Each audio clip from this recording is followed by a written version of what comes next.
Welcome to Point Me to Jesus. I am your host, Tara McClary Reeves, and I'm thrilled to introduce you to Dr. Daniel Blackaby. Dr. Blackaby is the author of multiple books, both fiction and nonfiction. He's the husband to Sarah, and he's the father of twins, Emerson and Logan. Interestingly, Daniel Blackaby is also familiar to many of our viewers and our listeners with his last name, I'm sure, because he is the grandson of Henry Blackaby, and he is the son of Richard and Lisa Blackaby. Welcome to the show, Daniel. We are honored to have you. Well, thank you so much. It's a privilege to be on the show. You have such an incredible legacy of love and faithfulness to the Lord. And the Lord has really equipped you, Daniel, with such a gift of communicating his truth. Already you have authored over 9 books. What would you say is your favorite to write? Probably the one that I feel this, as far as my own experience from writing it, was Legend of the Bookkeeper. It's my first fictional book. I've done nonfiction, I've done fiction, but there's just something about doing my first writing my first novel, the journey that God took me on to finish that, and just the unique ways that book has been able to really minister to people that is a very different audience than the nonfiction that I write. And just that experience of being a creator, creating something, and just the way that kind of just brings me in tune with God, who is the great creator. And so that's been my favorite. I love stories, so my fantasy fiction books are probably my favorite, that selfishly, that I've written. Did your mom and dad encourage you as a child to keep a journal? They didn't. I think I know my father has kept a journal for years. That's something I've always wanted to do. It's never been disciplined enough, I guess, to do it. But they did really push me just to always be reflecting and just thinking on everyday moments and kind of how that connects to the bigger story of what God's doing around me. As a dad, I know Logan and Emerson are now 6. Is that correct? Yeah, 6.5.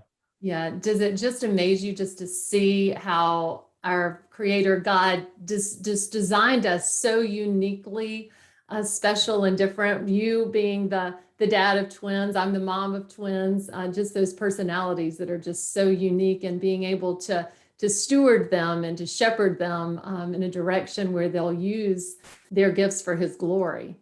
Yeah, well, being a twin parent is just I know sometimes, especially when they're younger in grocery stores, and people would, their initial reaction is, "Oh, you must have your hands full," or "That must be so hard."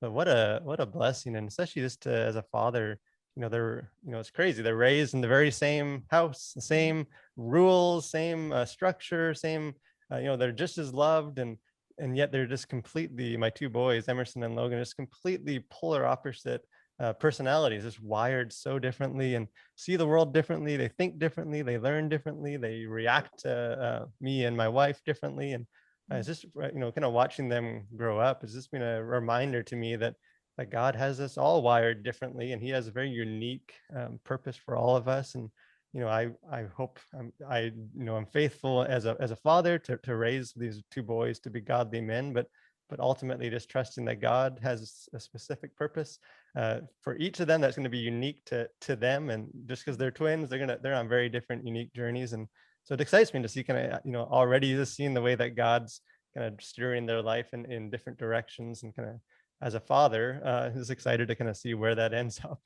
You are such a student of God's words, but I think you are also a student of your wife. I think you're a student of your children, just very observant. Do you, with all the distractions of technology and electronics and just the world in general, to carve out quiet time in a day, is that difficult for you, or is that something that you are just very disciplined about? Because I think to be a creative as you are, you have to have those quiet spaces. What are those for you?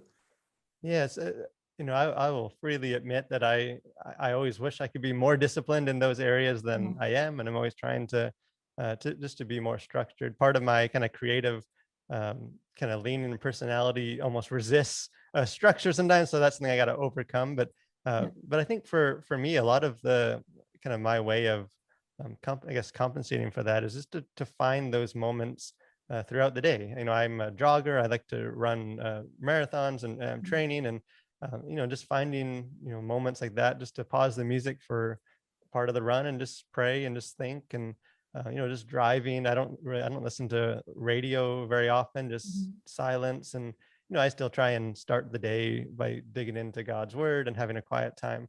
But for me, a lot of them, probably the more impactful moments where I really feel sort of in tune with God, is just kind of seizing those opportunities that otherwise would just be wasted by, I'm listening to music or whatever I'm doing. Yeah. And just kind of throughout the day. And that's something that I know my parents and my grandfather has really modeled to me, is just that, like the devotional times and the quiet times are extremely important.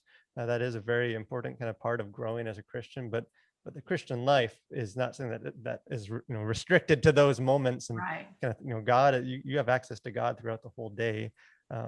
If you just sort of find those moments and kind of push yourself just to spend time in that way. So that's, for me, that's how I kind of go around doing that. I was proud of your family. I know you and your dad cheered each other along the Peachtree Road Race on July 4th. Lee and I have run that as well. Was this your first experience in Atlanta running the Peachtree?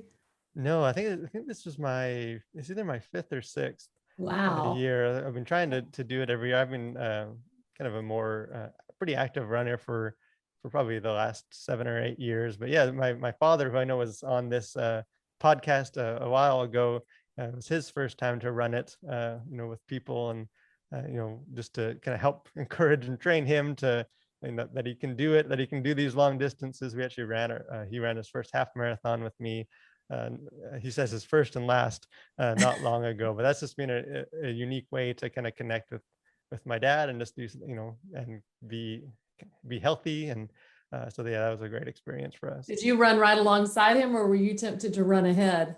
He kept telling me that I could go ahead if I wanted to, but I run so much, and I've done so many long races all by myself, and Yeah. that anytime I got someone to go alongside me, I am happy to go at whatever speed they're going at. That's great. In some ways, you almost enjoy it more because you're not worried about a personal best or really pushing yourself. You can just enjoy the experience, enjoy the crowd, and just enjoy the quiet and kind of the time to think.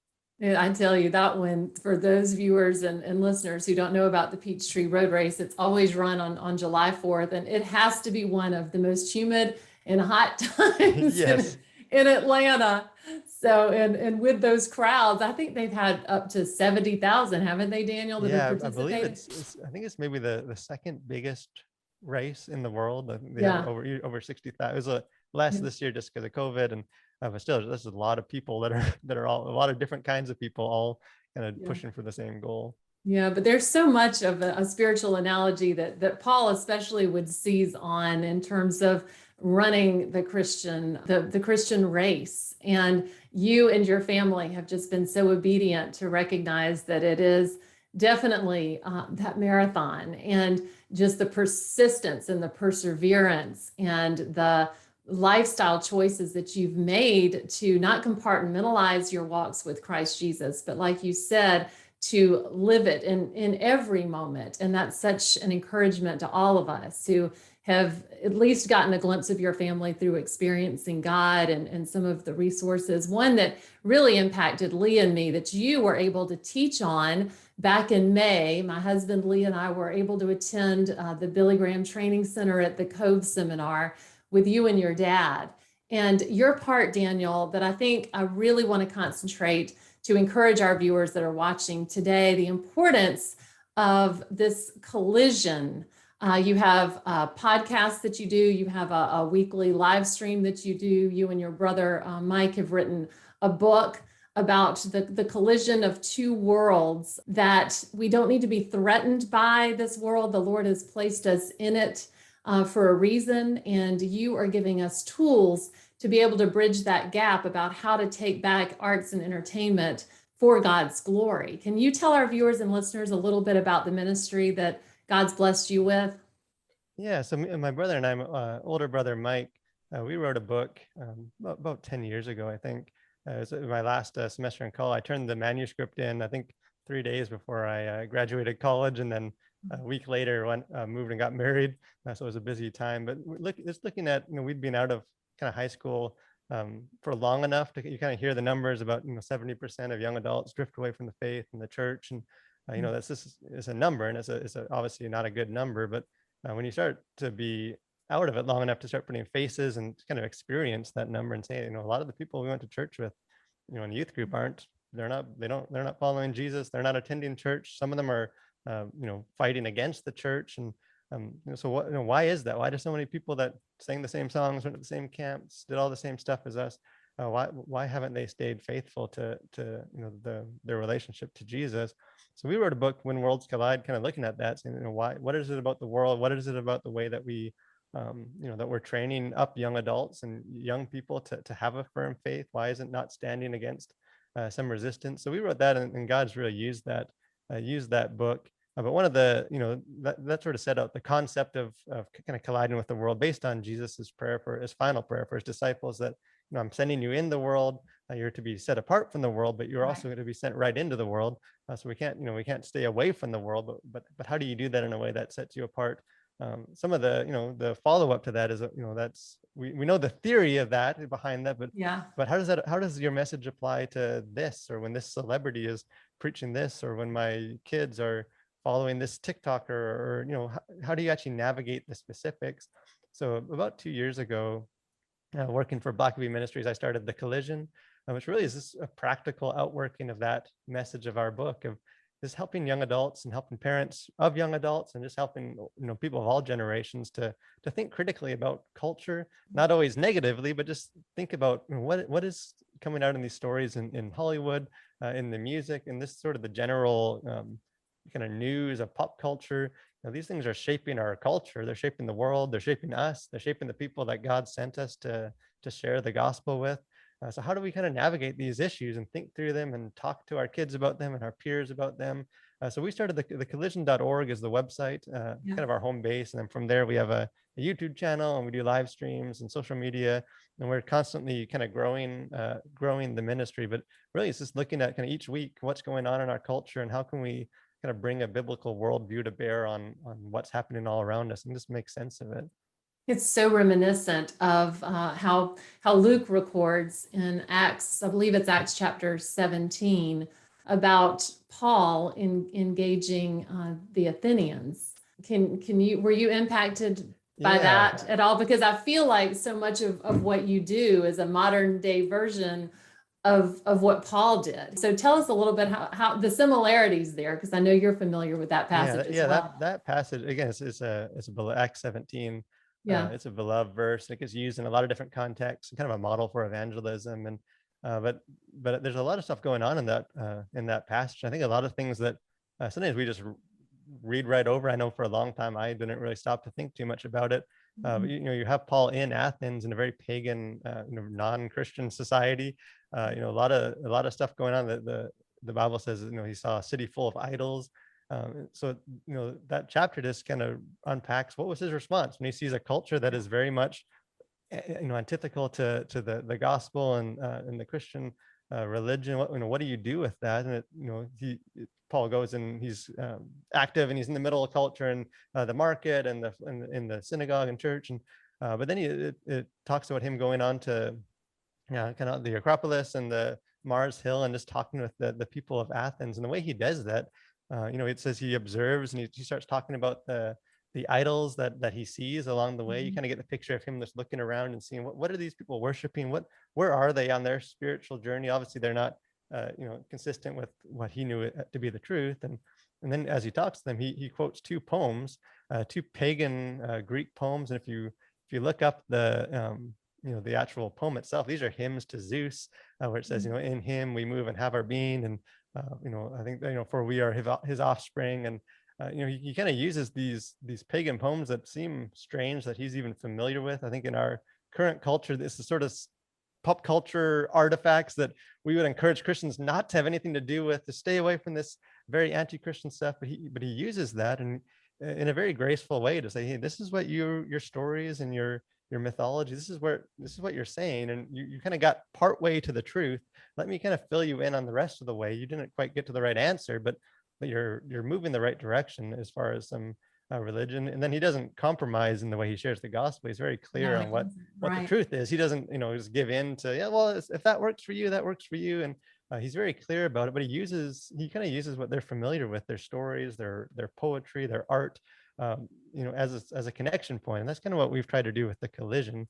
Yeah. Is this, some people maybe aren't, based on bad experiences or whatever it is, just aren't comfortable necessarily to attend a Sunday morning service or to go buy a Christian book. But they do watch movies and they do listen to music, and they are engaged in pop culture, especially the younger generations today.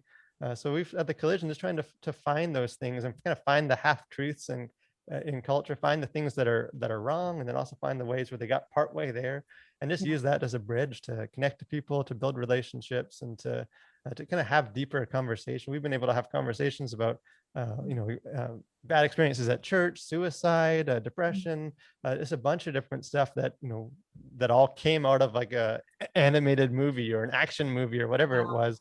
And so God's really used that as just a way to connect, sort of this common ground, to really infiltrate and be active in the culture. When you started getting interested in, like, I know you have a passion for like European rock music, for instance. Did your mom and dad freak out? I mean, like, did you ever feel like they were kind of intimidated by some of your interests? Because you may be, God designed you maybe interested more in arts and culture or different things than they were at that particular time? Or did you always see just such a confident assurance that the Lord is true to his word? When you train up a child in the way he's going to go, the child's not going to depart from it. Did you see that dynamic with your mom and dad, or did y'all butt heads on certain occasions? Yeah, well, maybe a bit of both. I think in a good way, I think a bit of both. I think one of the this is the blessings I've had with my parents, is that they always, as far as I can remember, as far back when I was young, they've always just trusted God and in the understanding that my generation is going to be different than their generation. We're not going to always agree. I know my poor father, almost every week, as you got to hear this song. It's the best song I've ever heard, and it's some horrible metal song. And he, he is just not a fan of this. And but just they did trust us to that we are going to be a different generation.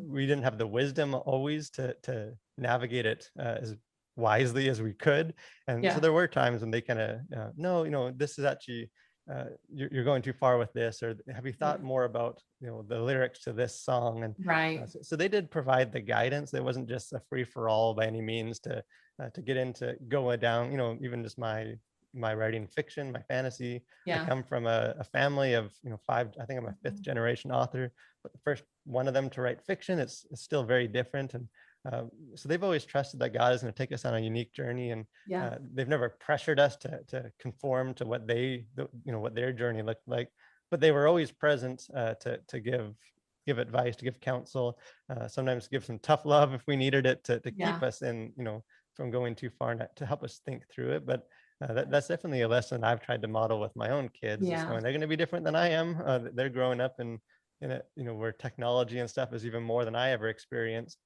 So how do you trust them to do that and be a member of their generation, while also kind of having your hand on them and guiding them through some of this murky waters? I think that was really a pivotal takeaway from your teaching when we were at the Billy Graham Training Center in Asheville, North Carolina, that you really encouraged us to engage, to not melt when there was a conversation that perhaps there was a song or a topic that a parent may not be comfortable with, but to talk, to dialogue, to act interested in whatever that particular song or movie or play or whatever that might be, and to pray for wisdom in that conversation, that everything would point back to Jesus. And I know Lee and I have been really intentional as parents to do that with our children. And I'm glad that you and Sarah are doing that. And I think we're just modeling what we've seen our parents do so much. And I appreciate that honesty about you. Can you tell our viewers and listeners a little bit about your doctorate? Because aesthetic theology, was it aesthetic theology that was Christianity and the arts, kind of the philosophy and theology. Tell us a little bit about how that bloomed and blossomed, and how that has really impacted so much of your ministry now, just seeing God as our creator and our Lord, and taking that to the study of the arts that you're doing. Yeah, well, it's funny. Always kind of in hindsight, you can see where God was at work, but and how He was guiding every step. Where in the moment, sometimes you don't see the whole picture. And I've always loved literature. I've always loved the arts. I was an English major in college. Just I still is a very bookworm. Used bookstores, my favorite place on earth. And this felt there's a passion for that. And then graduated college and but also felt the call in my life to minister and to kind of do Christian ministry. I went to seminary, kind of training in more pastoral ministry, and just kind of wrestling with these two seemingly distinct callings, these passions that I have, and sort of do I have to choose one or the other? Do I have to be an arts person, or do I have to be a minister? And kind of God, in ways that only God can, to sort of wake me up to you can do both. I've called you. Both are an important part of your story that I've led you on. So I did my doctorate on the arts, kind of doing from a more kind of ministry perspective of sort of how do you think theologically and philosophically about the arts, about culture. And it's funny because in a lot of ways the church and the Christian community, we know how impactful the arts are. There's an awareness that we need to be cautious about Hollywood and the way that the arts are impacting people. But that hasn't always necessarily led for us to invest a whole lot in understanding the arts or encouraging Christian artists to step up and create. And there's somewhat of a disconnect. So part of, I think, the reason God led me to do Christianity in the arts, and I did my dissertation on literature and how literature points towards the existence of God, kind of philosophically, and just using different kind of apologetics. But it's just to be someone that can help kind of guide and encourage Christians to just think critically about the ways that movies are impacting our culture. Even if I often say, I've heard people say, well, I don't watch movies, so they don't impact me. And that might be true, but it is impacting the world that we live. It's impacting the people that God has called us to reach. It's going to impact the world that our children grow up in. So Christians do need to be, to be aware of what's out there and how how these stories are shaping us, and to be able to do it kind of at a higher level and really engage. So God's blessed that. I graduated a couple of years ago, and so it's still kind of at the start of that journey. But it definitely is, I think, kind of an important, but maybe an under realized area of the church. Do you feel like the Lord may be calling you to be the next C.S. Lewis or J.R. Tolkien? Yeah, well, I don't know. Tolkien is sort of my my Christian hero. Really? He is his books, and I read the Lord of the Rings every year. I start every year off by reading them just because they nourish me so much. But just his whole philosophy is on being creative, beyond just his works, that were sort of the outworking of his kind of his theological convictions, has really been one that's probably more than any other Christian writer, nonfiction or fiction, has encouraged this the importance of creativity and kind of he talks about being a sub creator. We're only God can really create from nothing, and he's the ultimate creator. But if we're created in his image, then it's natural that we're going to be creative and want to create and kind of tap into that side. So that's that his Tolkien's works has really encouraged me, and I'm trying to kind of pass some of that on to other artists and creative types, just to encourage them that it's you don't need to be ashamed of the fact that you write poetry or literature or music, and God gave you these gifts. How are you using those to glorify him? You addressed one of your modern day heroes of the faith being Tolkien. Who would you say is your hero of the faith from God's word? Yeah, probably one of my favorite biblical characters, and we really don't know anything about him. He's in Exodus 31, and he's mentioned again later one other time. But Bezalel, he's brought in by Moses to design and kind of oversee the construction of the tabernacle and the ark, and a lot of the most significant religious locations or objects of that time, kind of God's physical dwelling on earth, and kind of in a symbolic way. So they bring Beziel in, and then it's, he's an artist, he's a skilled craftsman. Yeah. And it's actually, it says, he was filled by the Spirit of God to do this work. And it's the first time in the Bible that there's any mention of someone being filled with the Spirit of God. Yeah. And it's an artist. It's not a prophet or a king or a Right. priest, or it's this artist. And it's just an interesting, there's a lot that you can kind of meditate and work through in that passage. What does that mean? What is his role? But I've always liked him just because we don't know anything about his personality. We don't know anything about who he was. It was never really about him, but we do know a lot about what he built and kind of the significance of that. And that's sort of what I've, in some ways, tried to aspire to in my own kind of creative gifts or callings, or that it's really not about me. It's not about making myself known or well known, or but what am I kind of using to leave behind that will bless people long after I kind of exit stage left and I'm out of the scene. What am I leaving behind, and what am I writing the way I live my life? So he's just an interesting character that I maybe in heaven I'll learn more about. I'll get to meet him, but I've always loved that story. Probably another one that kind of goes back maybe longer is Joseph and his story, and it's that just the way that God he kept getting in trouble and things would happen to him, and but God always had a purpose, and he always kind of redeemed the pain or the suffering, or that was his kind of that story in the Bible. At the end of Genesis is one that encouraged me a lot when I was younger. I struggled with some severe insomnia, and I would go days, 3 or 4 days in a row without a single minute of sleep, and just really affected school, affected everything in my life, and that stretched on for a couple of years, dealing with that, and just sort of taking comfort in that story that what man intended for evil, you intended for good, and to use that, and that's kind of manifested itself in several ways, and kind of in the way that God helped me overcome those health struggles. And the first time I ever preached, I was 18, my senior in high school, for our church had a youth Sunday, and every year we had a preacher, and I got picked, I guess, to be that my final year. So I preached on that narrative and kind of unpacking. So kind of my first time to publicly speak and in front of a church, I was using that story. So this has sort of been one that it's kind of, as my life changes, as things happen, I read that passage a little differently, and it speaks to me in different ways, but there's just so much in just the way that he handles that, and Joseph handles his situations, and more than that, just the way that God kind of orchestrates the whole thing, that no matter how much my life changes, I'm still encouraged just as much in new ways when I come back to that passage. The Lord just didn't let you sleep to get any dreams like Joseph did, huh?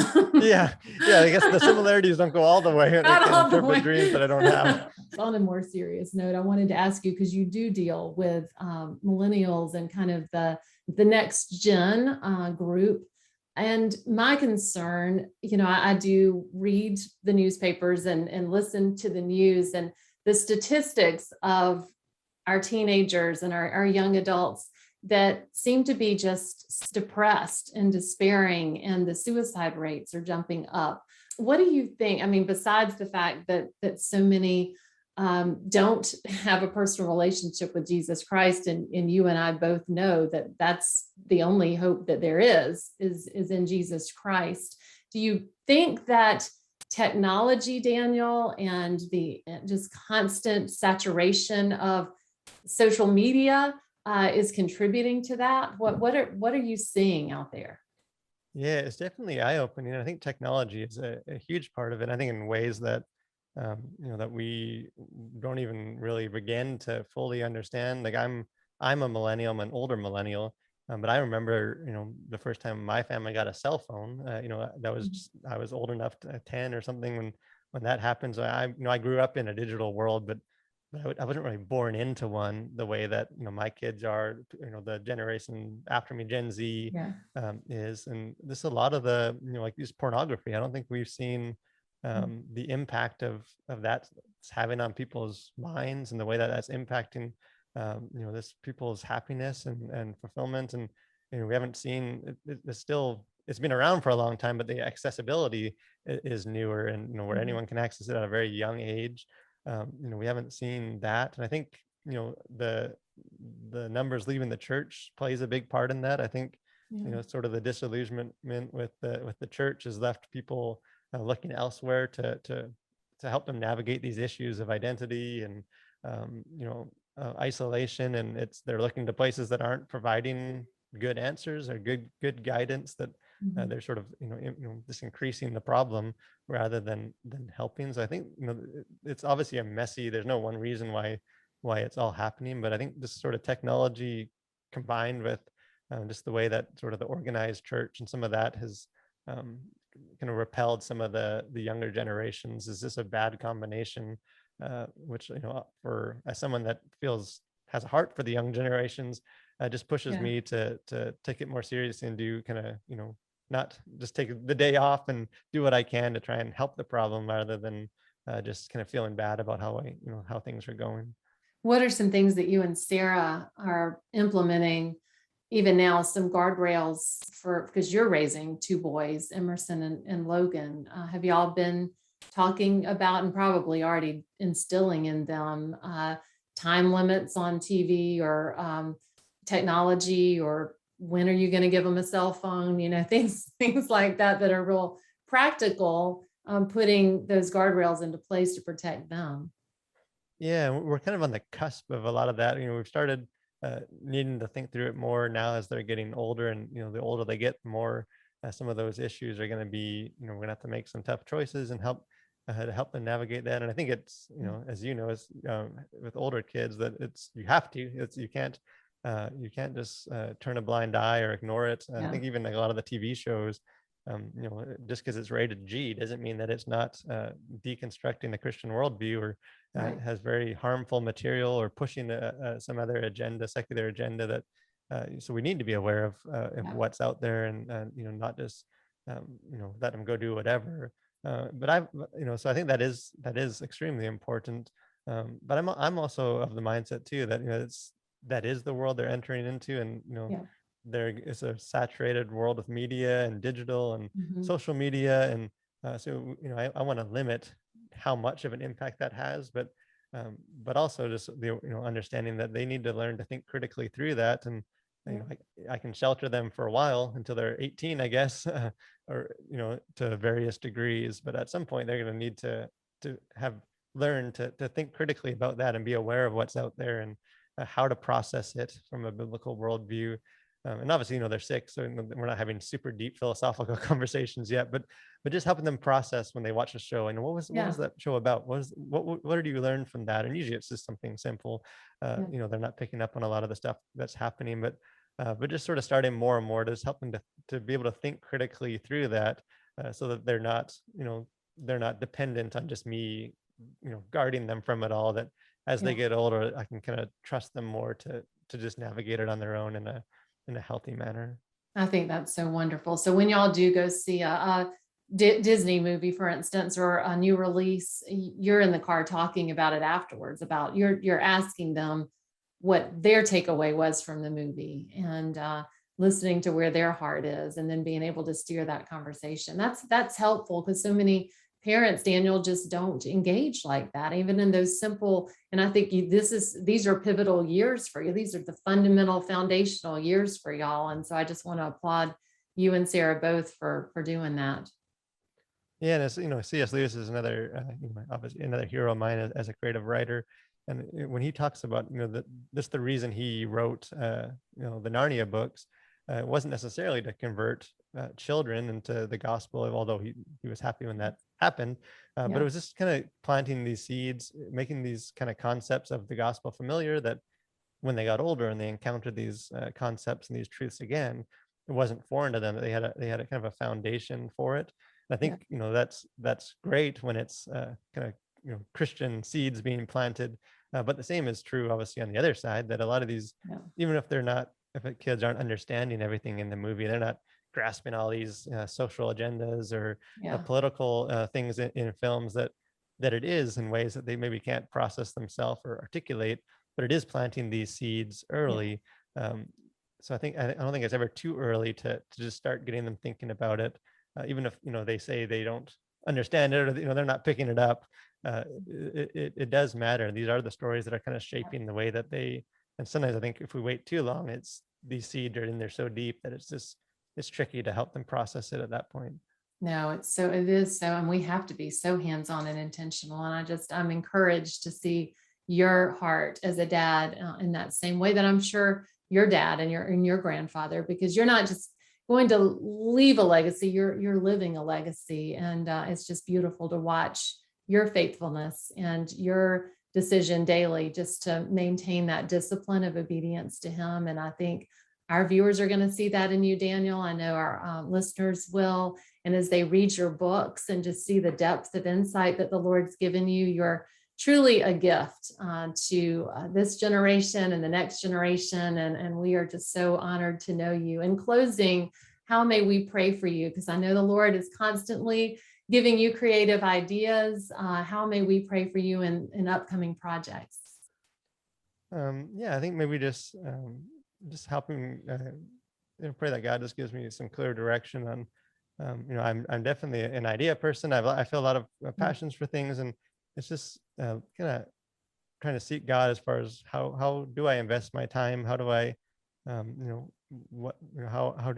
does God want to use these callings of mine and in the most effective way possible? And I think also just, some of the, I love talking about cultural issues and writing about it, but you also get into some serious issues and topics, and I just, I feel a burden to, I want to make sure that I'm giving God's truth and that I'm not steering people further astray with my own opinions on things. And, as I'm trying to wrestle with some serious issues, so just maybe just pray that God can kind of continue to grow me and help me to work through these issues so that I can kind of pass that on in a way that is helpful to a generation that desperately needs encouragement and then also guidance.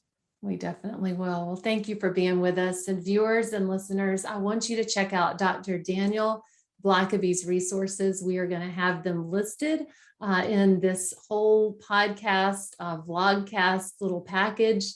I definitely would love for y'all to watch his live stream on Tuesdays. And Daniel, remind our viewers and listeners when y'all do that live stream, you and your brother-in-law, which I think is another great testimony of your family, just the harmony that your parents have created among the children, you and your brother and your sister, and then now your spouses is just so fun to watch. But tell our viewers and listeners how they can check out the Collision.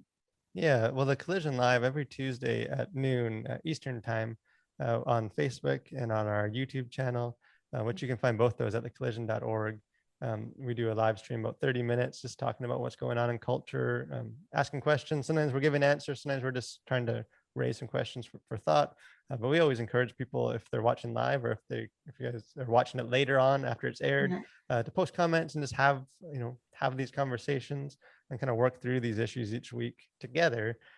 So yeah, every Tuesday at noon Eastern time, we have our live stream, and it's always fun. We always get some interesting topics to talk about. Yeah, well, I really appreciate it as a parent. It does provide some incredible helps through the movies and just current topics and things that are going in, some things that I'm not even aware of until I watch your show. And so it makes me even more educated on some of the events. So thank you for your attentiveness to what's happening now. And I just think that's so important. But we appreciate you, Daniel Blackaby. Thank you so much for your heart for the Lord Jesus and for your faithfulness to your family. And we are just grateful that you would give of your time and your talents with us today. And I just pray that the Lord continues just to shine his favor upon you as you are just so diligent to shine the spotlight on him. Well, thank you so much for having me.